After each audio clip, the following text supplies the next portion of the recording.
Hello there, Alaskans, wherever you are. Welcome to the Must Read Alaska Show, coming to you from somewhere in Alaska. This is the place where we talk about, you guessed it, Alaska, where we keep the mainstream media on their toes and where we are standing up for what's right in a world run by leftists. You can find out more by heading over to mustreadalaska.com and also checking out the Must Read Alaska YouTube channel for some really great content. But first, let's get this party started.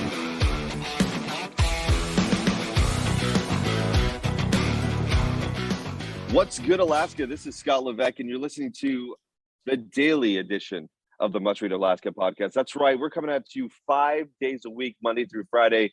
And today is something new. As we've told you before, we are going to have a podcast where me and Suzanne, our fearless leader, Downing, is going to be joining for a more of a late week edition that we have here. I'm really excited. But before we even get started there, before she jumps on and we talk about some of the wonderful things happening in Alaska and locally, what I want to do is just ask you if you just take a second and give us a 5-star review. You know that you want to do it because it makes you feel good. We know you want to do it because you love this content, and really it helps. And again, I'll tell you all about it. Search engine optimization, it helps us in the rankings, and it helps people find the topics that we discuss on a daily basis. And if you want to do yourself just a little bit more of a favor, if you want to have an extra gold star today, go ahead and give us a written review. You guys have been overwhelmingly positive. It's been amazing to see all of the comments that have been given, and we just want to continue to provide the content that you like and want to know about, and that seems to be the case. So again, if you have a minute, just give us a 5-star review. I think we're about 88 right now, 12 away from 100, and that's our goal before the end of the year. And if you want to go that extra mile, go ahead and give us a written review. We love reading them, and we love hearing from our listeners, readers, and supporters. Well, let's dive into Suzanne. Thank you for joining with me today. It is great to be on your show. You know, usually I do the Monday show, and now you're doing the other days of the week, and I am more than happy to be your guest, and you do such a great job. So thanks for having me. I appreciate that. And listen, there's a lot going on. You have been extremely busy. As everybody knows, you are a content machine, particularly with stories. And today is no exception. We've got a lot to talk about. So let's dive right in and let's talk a little bit about sort of a story that's rehashing maybe a little deja vu for people. And that's the fact that ballot signatures seem to be getting rejected by the municipal clerk.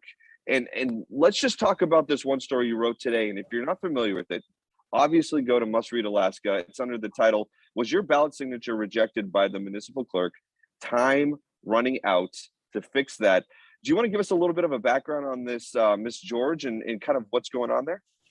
Right. Well, for those who are not in Anchorage and aren't aware that there's a special election going on, the special election ends on October 26th, and this is only for District 4 Anchorage, which is a municipal district that stretches from Rogers Park down to Abbott Road, and then over to C Street and up through parts of Spenard and Northern Lights Boulevard. It's a big chunk of Midtown, and there are people in Midtown who want to recall Assemblymember Meg Zalatel, who's one of the very hard right members. I mean, she's a hard left member of the Anchorage Assembly, very hard left. And she's the author of the mandatory compulsory masking ordinance. But that is a mail-in only election. So you're going to get your ballot in the mail. I think they mailed out 36,000 ballots to that district. And there were there were at least 2,000 or 3,000 ballots that went out of state, believe it or not. They went to addresses in Washington state and other states. And in the survey that we've done, looking at those ballots that went out of state, by the way, is a little bunny trail. A lot of those people, a majority of those people are now registered in other states to vote. So we've got an eye on those ballots, making sure that those ones don't come in because those are not legitimate. But about 7,000 ballots have come in, about 7,100 ballots have come in. But not everybody's ballot is getting counted. Some people are getting their ballots kicked back to them in the mail. And a woman received her ballot yesterday back from the municipal clerk saying, "Your signature doesn't match." Now, this woman is a lawyer. And she has voted, she's a super voter. She has been voting for years in Anchorage, and she's not young. She's not messing around with her signature. She has the same signature she's had her whole life. And she was really appalled because when she got the letter back Scott, she thought it was junk mail because it has this sort of junky look about it. It comes from a Right. municipality, it says urgent on it. But you get a lot of stuff in the mail that says urgent, must, you've been a Publishers Clearinghouse winner or whatever. And Right. if you're getting a lot of stuff in the mail, you could very easily miss it. So this is a real lesson for people, Scott. If you vote, you only can vote by mail. Now you can go down to the Levesque Library during hours, regular business hours, and they say that's a place where you can vote in person. That is really not true. You're going to get a ballot there from them. You're going to fill it out, and then you have to go outside to the drop box and put it in the mail. You have to put it in the drop box. You are not actually getting yourself verified there. So all ballots are going through this process where you might get your signature kicked back and you might not be able to fix it in time. My advice to people is if they get a letter from Barbara Jones, who's the municipal clerk, who only seems to want to kick back Republican ballots, then what you need to do is you need to go down to her office at Ship Creek. And it's down there on East Ship Creek Avenue. I believe the number is 619 East Ship Creek Avenue. You need to go vote in person and you need to record it, because there is so much nonsense. We saw this go on in April. We saw people try to cure their ballots and be rejected a second time. And we wrote a story about that in April, about this guy that we called Sig Signer because he didn't want his name known. Today, we have somebody who doesn't mind having her name known. It's Jamelia George, and she's a resident of College Park. And she was just appalled that her signature wasn't accepted because, I don't know, what do you think about this, Scott? Well, the question I'd have, and maybe this person doesn't want to, is this, do we know for a fact, and is she okay divulging what she voted, how she voted? Or do we not know? She told me that she voted to recall Meg Zaletel. Well, go figure. Listen, you had mentioned it before, and you wrote a story back in April during the mayoral election here in Anchorage, and I kind of told you, hey, let me get down to the election office and do kind of this live that kind of took a life of its own a little bit. And here's the problem. We talked about it in April, and it's continuing now. Election transparency has been a topic since the 2020 election, and more so at the federal level with the presidency, but it's trickling down into not only state, but local now elections. And this idea of mail-in voting, again, it's another red flag to me. I am not sure why we went this route. I'm not sure why Anchorage decided to go this route, but we're now having question marks around the legitimacy of what's going on in the election office. I hate the fact that we're doing this. I'm not here to make anybody's job difficult, but we are here to provide the news and what's really going on. And when you see an overwhelming issue with transparency in the election side of things here in this town, it just brings up, why can't we do things fair, transparent, and have accountability? And now you have a woman who's a lawyer, so she's not just your average Joe. She's somebody who understands elections, she understands legality, who has voted as a super voter for years. If you read the article, you find this. And there's also a picture you put in here, Suzanne, about the letter. Mm-hmm. This person has voted for years using the same signature. Now all of a sudden it's an issue. And it just so happens this person voted to recall Meg Zaletel. There is no, so when you go and vote in person, what you do is you go in there and you show your ID. And I think ID is a good thing. And then you sign the register for your, they have for your precinct. You sign that register, right. and they look at your ID, they sort of match it, they give you a ballot, you are good to go. In this way that we have no way to verify it. And the sort of the signature is sort of the last gasp. You just have to hope and pray that they will take your signature, because if they don't, what happens? You may go ahead and fix your ballot, or you sign it and you send it back in. And like we saw in April, they could reject it again. And then by the time you get your rejection letter, it's way too late. So that's why you need to go down to Ship Creek. They're very, very secretive about where this office is. They do not have it on the website very clearly. They don't want people to know where to go to vote it, to actually cure their ballots. But it's 619 East Ship Creek Avenue, and it's door number D. And if you get a letter from the municipal clerk and she says your signature is no good, I'd say take the time, go down and fix it. Absolutely. And I think we need to do this. Not only that, but be aware of your mail, because when you have mail-in voting, you receive your ballot in the mail, you receive any additional information in the mail. And like you said, everything looks urgent, and you open it up and it's a credit card, or it's, hey, you Right. qualify for $50,000 in loans. And you're like, I'm not going to open this up.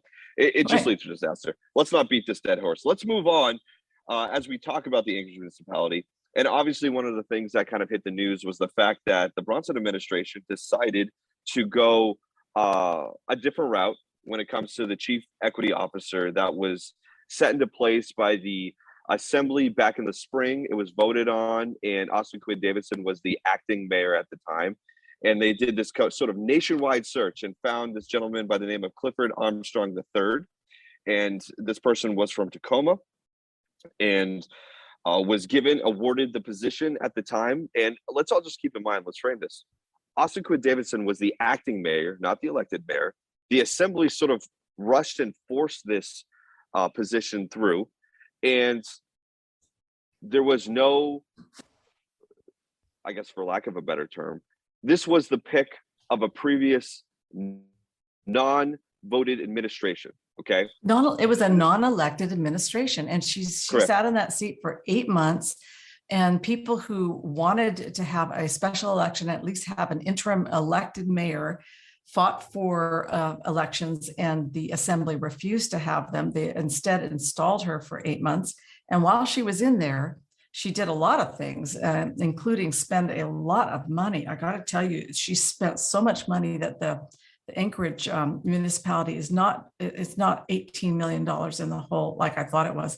It's closer to $36 million in the hole. I'll be doing a story on that. But then she went ahead and hired this equity officer just weeks before she was ready to move back into her slot on the assembly.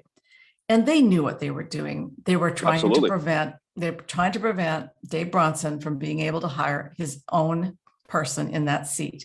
Now, interesting, in the ordinance they passed, they gave themselves the power. They only have the power over this person.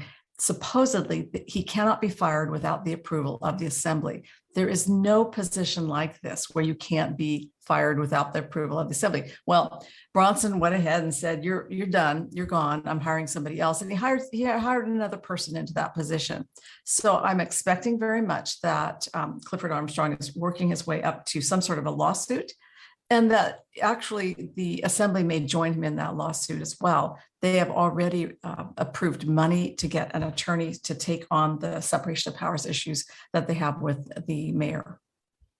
And the irony in your last statement there is does not go unseen or unheard.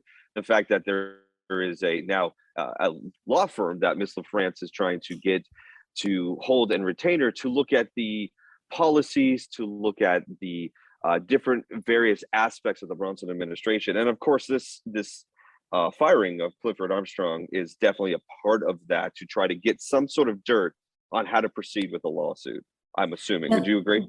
There's just no amount of money that this assembly won't spend. They're going to spend $50,000 minimum on this law firm, so that they can take the mayor to court over whether or not he is entitled to hire his own people. Well, I got to tell you this: I have no animosity toward this Clifford Armstrong. He seems like he's a nice guy. I would love to spend Thanksgiving with him. He seems like a really nice guy.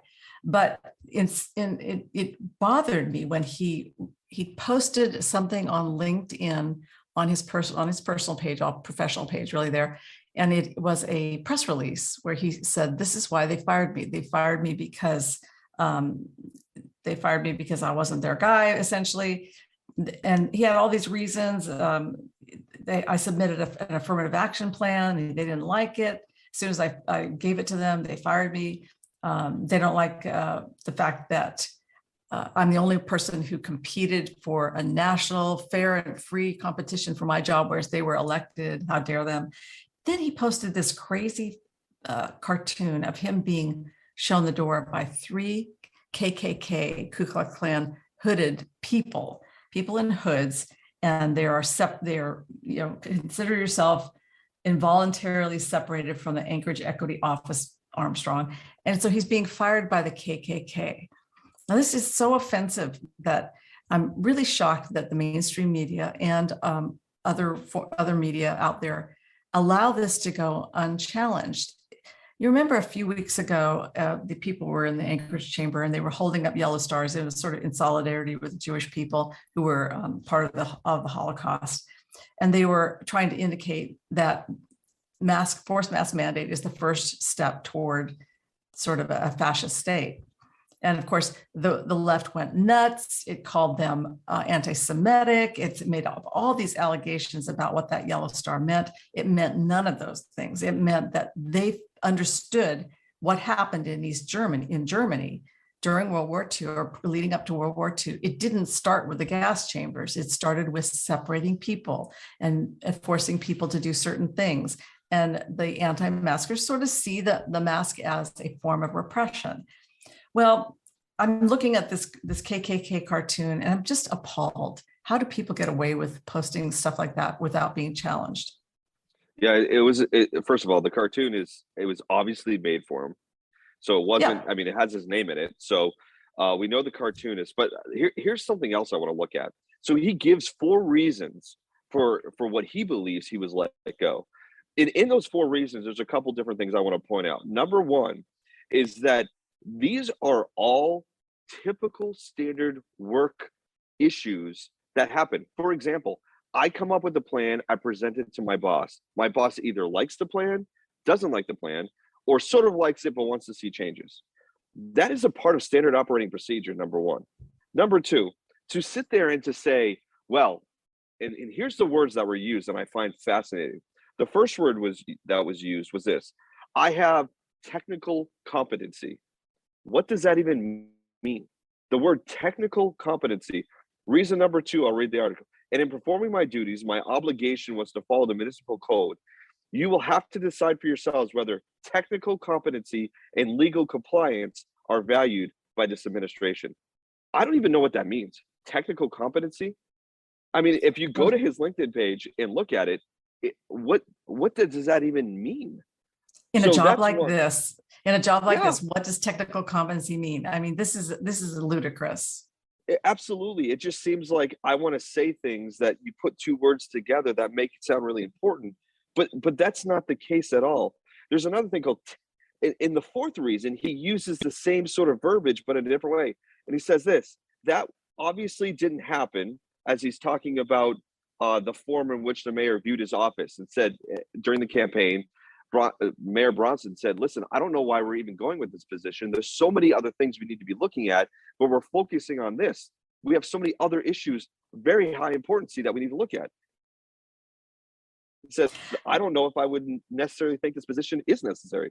Good. So it's a totally valid point of view. He was campaigning on it, and a view that's shared by probably most of Anchorage, who wonders, it's $115,000 a year. We already have an equal opportunity officer with the city. Why do we also need this equity officer? In the middle of a pandemic, when small businesses are losing their livelihood. He goes on to say this. This is my point. That obviously didn't happen, meaning the job was not cut. So then he says, he has since named someone else significantly less technically qualified than myself. This idea that we just make up these words that are supposed to mean something. What is less technically qualified? The last thing I'll say about this is that this guy, who, again, I don't know him, I've never met him, but the fact that he would then crap on the next chief equity officer, who he has no idea about, doesn't know any of his qualifications, but in his mind, he's definitely not as, quote, technically qualified, or doesn't have the, quote, technical competencies. I don't know what that means. I have no idea. I'll tell you what it means. If you're an engineer and you have passed your PE exam and you've got your professional engineer's stamp, you're technically more qualified than if you're the foreman out on a job. But if you're in this political realm where you're looking at equity, which is a kind of a brand new word for redistribution of wealth, there's no such thing as technically more qualified in equity business. This is really just about how you move some people ahead faster than others because they are perceived to have been disadvantaged or underrepresented or underserved is one of my favorite words. Underserved. I'm not sure what that means. I guess the government's supposed to serve you your dinner and you're underserved. But it's Well, he's working on a lawsuit. You know that, don't you? absolutely. And here's the problem. Okay. When I look at his LinkedIn page, he's got a master's degree in international and global studies. He's got a bachelor's degree in history. He's got some sort of certificate in web development track and software engineering. And then he's got a bunch of lynda.com certifications, mostly in either meeting management or entry level IT stuff. So I don't understand where the quote technical competency comes from. And I don't know that. I guess I'm unclear what that means, but to then say that somebody who now has been put in that position doesn't have those quote technical competencies. This sounds to me like somebody who's upset that they moved themselves up from Tacoma, weren't given the full breadth of what's going on, and then realized, oh, this administration wants to hire somebody that they want in the position, not a unelected official who placed me into the position. I mean, that's how and let's be clear, it wasn't him who moved himself up. It was the taxpayers. That because Austin Quinn Davison hired this particular person and because the assembly approved them, it was the taxpayers that moved him up, and it's probably about a $10,000 move. I imagine that would be about in the range that you'd expect. Minimum, for sure. Yep. For sure. Anyway, it's just a story to watch on. But another interesting fact is actually outside. There's another story you wrote that I think is really fascinating, and I know you've got some sort of on the ground, boots on the ground news on this, which is a story you wrote today, and it's under the heading Yukon Flats School Superintendent says no teachers have not been fired yet over district's vaccine mandate. And to put a little bit of a background on this, there are teachers in the Yukon Flats School District that have decided that they are not going to get the vaccine. However, the district itself is saying that there is a mandate, they need to get vaccinated, and if they don't get vaccinated by the deadline, that there are repercussions for that. And obviously that looks to be termination, right? I mean, would you agree with that? Oh yeah, and so what we're hearing from boots on the ground in the district. Now remember, this is rural Alaska, and rural Alaska is, they don't have, they just, it's the rumor mill. It's a rumor mill right. out there that's really active. But I'm hearing from a number of parents who said their children said their teacher was fired, and the kids don't want to go to school anymore. They're just so upset that their teacher was fired that somebody went into the classroom in front of the children and pulled the teachers out. Now, what the superintendent is telling me is that they haven't been fired yet, that they are entitled to due process. And they're having conversations with these teachers about why they're not vaccinated. And there's 7 to 8 of them. We're not 100% sure on that. It's kind of a soft number, but we're hearing there's up to 8 of these teachers. It's 1/3 of all the teachers in that district. Now, this is an intensely rural area part of Alaska. Right. It is about as Alaskan as you can get out there. It's places like Venati and Fort Yukon and Circle and Beaver and Arctic Village. These are really, really rural towns. And the biggest school is in Fort Yukon. There's like 92 students in the school. And the entire school district is only 200 and some students. It's not so we're not talking a lot of people, and we're not talking a lot of teachers, 21 teachers. When you get rid of 8 teachers out of 21, that's more than 1/3 last time I did my 4th grade math.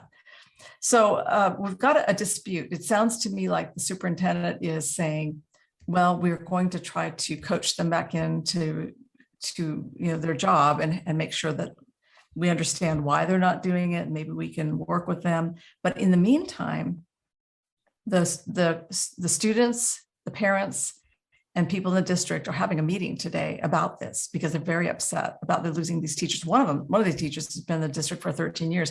I'm going to tell you, Scott, this is a district. Nobody stays for 13 years in these rural. They stay for 1 year. They stay for 2 years. These are really tough places to go and teach if you don't just embrace that whole feeling of wanting to live in essentially the wilderness in Alaska. Right. Well, what this goes to, and our listeners know this, I've been pretty consistent when talking about the fact that a vaccine mandate is going to affect more than just the employed individuals. I mean, we're looking at it here in Anchorage. We're looking at specific hospitals. We're looking at organizations that are beginning to put their foot down and say, you're not vaccinated. You can hit the door. Or as you've talked about in Providence, we're going to start to reschedule you and decrease your hours until essentially you're just not scheduled anymore. But they do that, and they don't call it firing you. They just say, we're not going to schedule you anymore, but we won't. Right. But they're managing you out. It's absolutely outrageous how they're treating. And you know what's going to happen with this?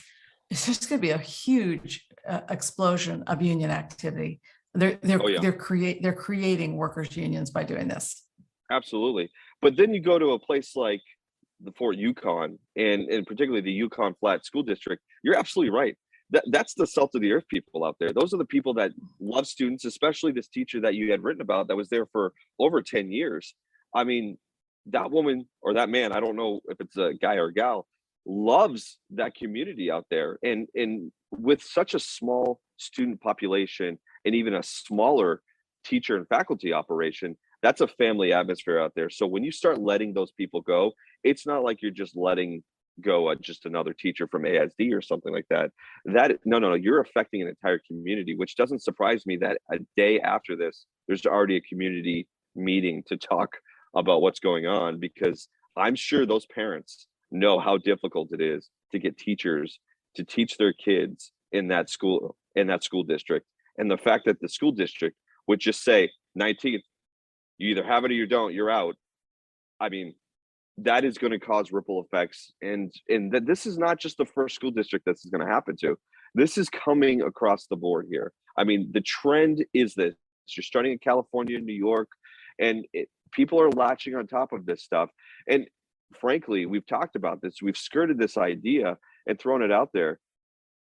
There is very quite possibly a vaccine mandate coming down the pipeline. I mean, I don't have any confirmed evidence of this or anything like that.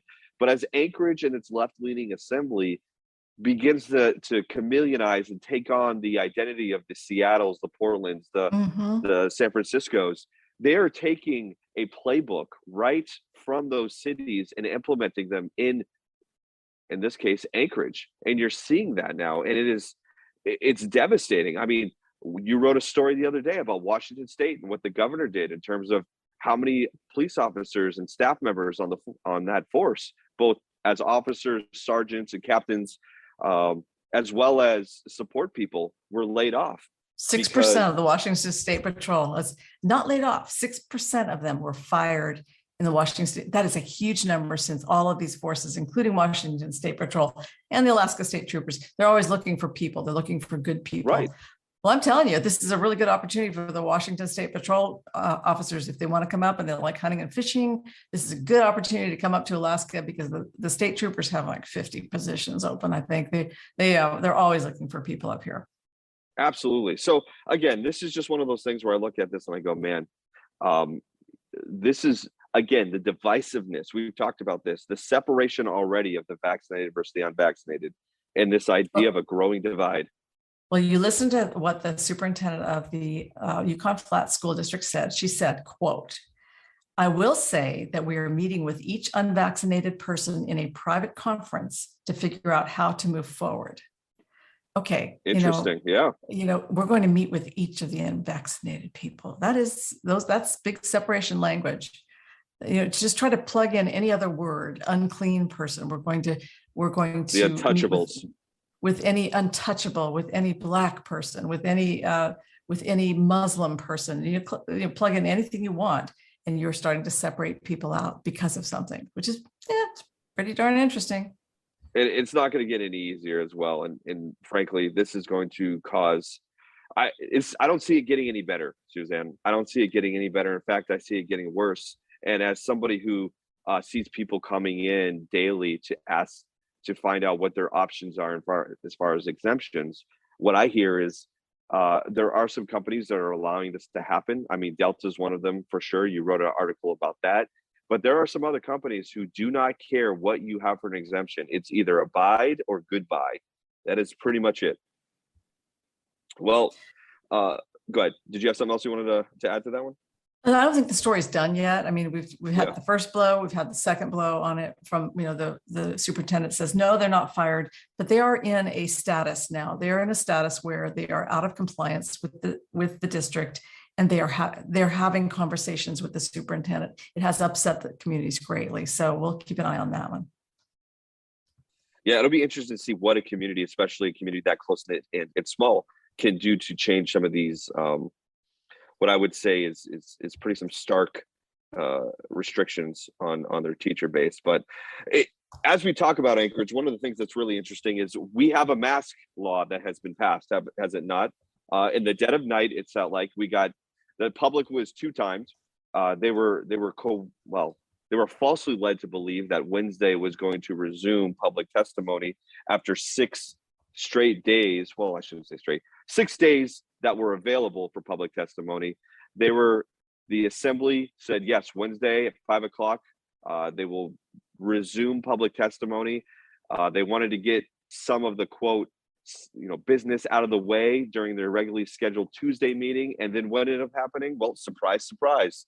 There was an emergency ordinance that was brought up and voted on that day, which totally excluded any further public testimony. It shut down that, and they passed it. Of course, it went to the mayor's desk. Mayor vetoed it very quickly, and they had a special meeting to override that veto, and they did so. And now we're stuck with this mask ordinance. However, what I've noticed, Suzanne, and I've been around town, this has no staying power. I mean, it's very interesting to see when we had these mask ordinance before under the emergency powers that were given to the mayor, there was considerable compliance with this. And what I'm seeing is not that much. And I think that's really hit the chair and the vice chair, Ms. Suzanne LaFrance, and then Mr. Christopher Constant, because they've sent a letter to the mayor demanding that this mask law, this mask mandate be enforced, or else. Again, it's another setup, it seems like, for the mayor. But what are you hearing? What are you seeing out of this? Well, it's very clear from the beginning that part of this was, let's do this ordinance, and then we know how this mayor feels about it. He's going to say something stupid like, I'm not going to enforce it, which he has not said, by the way. But they're hoping to trap him into saying that, because if they do, then what happens is that would be grounds for recall. And because we are in a phase of our community life where recall is the big fashion in Alaska, they would immediately start a recall campaign, because there are a number of people in Anchorage who do want that mask ordinance. They do want mandatory masks. So for those of us who don't think that's a good idea, we might be under an illusion that a lot of people think that way. But in Anchorage is a very on the bubble city, and about 50% of the people would be okay with it. Quite honestly, I've seen some of the polling numbers, and they're shocking to me, but it's true. So they kind of know what the public thinks, and at this point, it looks like they're hoping that they can start a recall against this mayor before he has his 3 years of office. And in addition, we're seeing around town, I did post a big video. It's embedded in this story. So if people want to go look at the story. Assembly Chair LaFrance demands mayor enforce mask ordinance in Anchorage. Well, embedded in the story is a video that a guy took of himself in Barnes & Noble, and he wasn't wearing a mask. And there are so many loopholes to this mask law. All you have to say is, I'm exempt. And they can't ask you why you're exempt. They're not supposed to do any of that. He just says, I'm exempt. So she calls the police. There's 4 police officers in there. He's being very calm. He's saying, you can't trespass me out of here. This is a place that's open for business. You say you're open to the public. I'm here to buy a book, and I just want to buy my book. Well, a half hour later, the lady says, I don't care what you say. Here's your trespass notice. Leave, don't come back. But it took 4 police officers, probably a good half hour, 45 minutes of their day. So you can imagine several $100s worth of police time to go into Barnes & Noble, because the manager of Barnes & Noble was so upset that this man didn't have his mask on. So it is being enforced in its own way. I am still asking Amy Demboski to let me know how she plans to enforce it. And in fact, I'll give her a call today, and I'll get an update for you on the web by tomorrow. Okay. Awesome. That's great. Yeah, I think so. If you, like you said, the story's under Assembly Chair LaFrance demands mayor enforce mask ordinance in Anchorage. 2 things I want to say. Number one, that is absolutely true. Mayor Bronson has not said he won't enforce it. I think that's a interesting thing that it's got out, because a lot of people on both sides of this conversation feel like that's been said, and that's just not true. It's the not other true. thing They're is putting words in his mouth here. correct. I think those who are for him and against this mask mandate want him to say that, and those against him and are for the mask mandate want him to say that, like you said. Yep. But Everybody if wants you him to haven't- say that. Yeah, absolutely. It's the first time everybody's been united on something. But if you actually get a chance to look at the video, it's fascinating. This guy clearly knows not only what the mask law says, but also what federal anti-discrimination laws say, including trespassing laws.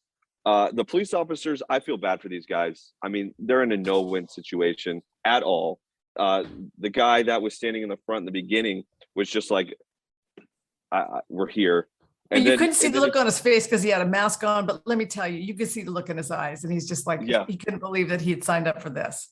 Yeah, the still image says it all right now on the actual video, which is like, why am I having to stand here right now? This is such a waste of my time. But then it's really funny. He pans the camera over, and there's an officer a little bit further in the distance, and he goes, "Are you here for the same thing?" Almost to say, like, why is there more than one of you here around me? And at the end of the day, what ends up happening is fascinating. The manager says not only no will they not check him out, but she hands him a letter which looks to be on corporate letterhead. So just a little full disclosure, I know a little bit of the inner workings of Barnes and Noble, and I guarantee you, while the officers were around him talking, she was in the back with corporate asking for a trespassing letter to prove. Now, the funny thing is he's not actually allowed back in that store ever. He can't go back into Barnes and Noble. Yep. Now, when I had a friend who saw this video, and this person said, you know what the guy should have done is handed the book and the money to the officer and said, can you check out? I'll be outside. That would have been great. That would have been great. That would have been wonderful. Yeah, but as like you said, you're gonna provide an update as to enforcement of this mask law. But I think a lot of people are, like you said, I agree with you. I think we have a little bit of a bubble, and we think everybody hates this mandate, and that's just not the truth. There are people that want this to be implemented and enforced. So it'll be interesting to see down the road how this looks. But even in that idea of the public testimony, many Alaskans, many Anchorage citizens, residents, municipality residents got this interesting mailer in, I don't know, maybe a week ago, maybe a week and a half ago. It was about an 8.5 by, a couple weeks ago. It was a huge mailer. I got one. I kept it because I was like, who is this from? There was no identification. The only thing on there was a courtesy photography shout out to who actually took the photos. And it was really interesting. And I had texted you. I said, where is this coming from? Because there was no identification on it. There was no way to tell who sent the mailer. The only thing that you could find was an actual postage number, which then would link to whoever that was. Well, you've done some great investigative reporting. This is why I love you and love working with you, because you get down to the nitty gritty. And the group is called Alaskans for Posterity. And you and John talked about this on Monday. You kind of got into the weeds a little bit. And where we left it was you were going to do a little bit more research. So I don't want to take away, because you know it and you've been doing the research, but you have, and you posted a story today for everybody to look at. And it's in the weeds, but it's fascinating. It's called Alaskans for Posterity, Illegally Add Activity Links Back to Lotsfeld Strategies and Ship Creek Group, which you had a hunch it would. Can you give us a little bit of an update and kind of give us where you're seeing this thing going? Absolutely. Well, what this is it's political warfare, and basically this is a group that's popped up, and it's a secretive group. They don't want anybody to know who they are and who's funding them. So they've got 3 puppets in charge of the group. These are people who are, they're not people who've really been involved in politics much at all, but they're the face of the group, and they're supposed to sort of look like the normal people. But in fact, there's big money behind this. If you send a full 8.5 by 11, it's about a 9 by 12, I think, almost is the size of that flyer. And it had all kinds of stuff in there. It had a picture of a guy with a yellow star, and he kind of looked a little menacing. It wasn't a good look. It had a picture of Bronson. It attacked Jamie Allard, who's an assemblywoman. And it was basically attacking Save Anchorage, which is a group of citizen grassroots activists. And they're trying to, in this flyer, they're trying to make Save Anchorage look like a bunch of white supremacist Nazis and that type of thing. This is what they do. So I track it back and I find out that the radio ads that they had placed were air bombing Mike Dunleavy. They were criticizing Dunleavy for something. Well, if you do that, if you criticize a candidate who's already announced, you've got to reveal your top 3 donors. And they did not do that. And so APOC has been advised by people that I've talked to, and APOC is, I think, in a complete alignment that these are illegal ads. The flyer is also illegal because Jamie Allard is an announced candidate, and they attacked her. And so basically she's gotten her act together and filed a complaint against the group, Alaskans for Posterity. So what's interesting about this is that the company that placed the ad the radio ad is Gonzalez Marketing. They share the same address as Lotsfield Strategies. And so, as I said on Monday, lots of the people associated with Alaskans for Posterity also shared an address that was, it's the physical mailing address for people who worked at the Ship Creek group. So people at the Ship Creek group, people at Alaskans for Posterity, the Lotsfield Strategies group, he's a political strategist. He works for unions, he works for Democrats, and he works for Lisa Murkowski. Those are his 3 clients. He's made a lot of money at this.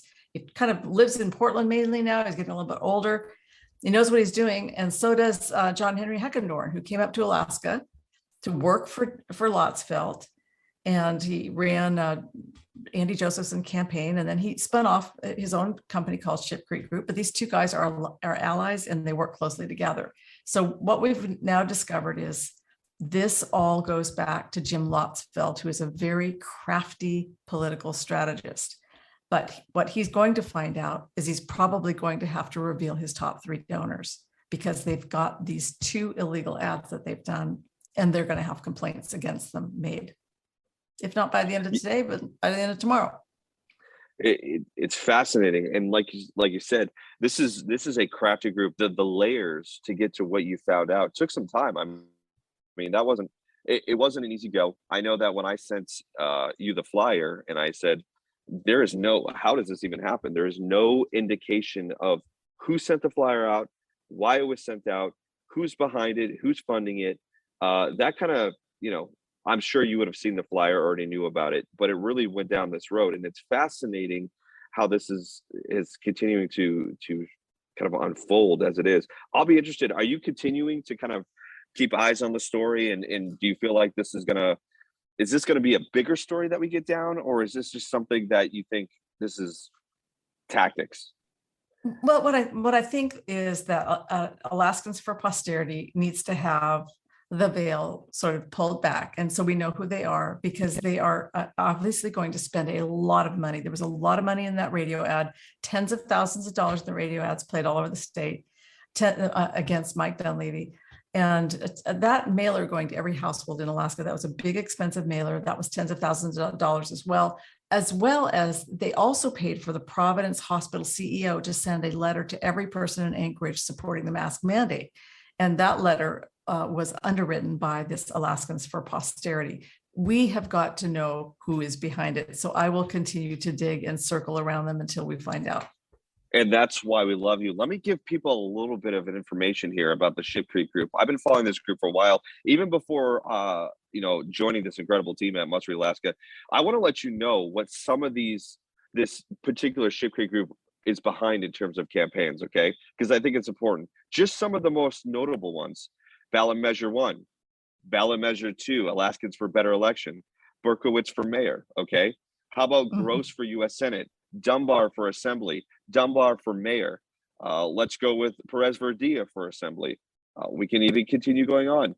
We could talk about Weddleton for Assembly. These Spongholds for our state house, Rivera for Assembly. This Ship Creek group is entrenched in very left-leaning candidates and political ideas and policies. So I'm really interested to see, as you, like you said, as you continue to move down the the path of figuring out the story, what ends up happening, because wow, what an interesting thing. And we talked about this before we got on air. This is such an in the weeds story. It really is. But people love it because there's some kind of like sexy, like House of Cards slash, this is House of Cards. This is House of Cards. Yep. For sure. And yeah. And the other thing is that everybody got the flyer and they said Americans for prosperity. No, it's Alaskans for posterity. And so this is pure trickery. We know what they're up to. They're trying to fool people, and people can be fooled. We've seen them. We saw people fooled and they voted yes on ballot measure 2. What a disaster that was. But the most people out there in the world, they just don't pay attention to politics the way that I do or the way that you do. We pay attention to it every day. And other people are going to soccer games. They're trying to live their lives. They're ordering pizza. They're visiting their grandmothers. They're taking care of their kids, and they're going about creating jobs for Americans. And in the meantime, we try to study this stuff so that they don't get fooled, and hopefully we reach enough people and they won't get fooled. And that is exactly why the listeners, donors, supporters, and readers love you, Suzanne. And I'm just a part of the fun journey. I really do appreciate it. Hey, thanks for joining with me. And this is something I hope the listeners really enjoy. You have a wealth of information and knowledge and background. And for me, I just sit here and rant every day. I try to give the news, but I rant because, I'm from the New England, so that's what we do.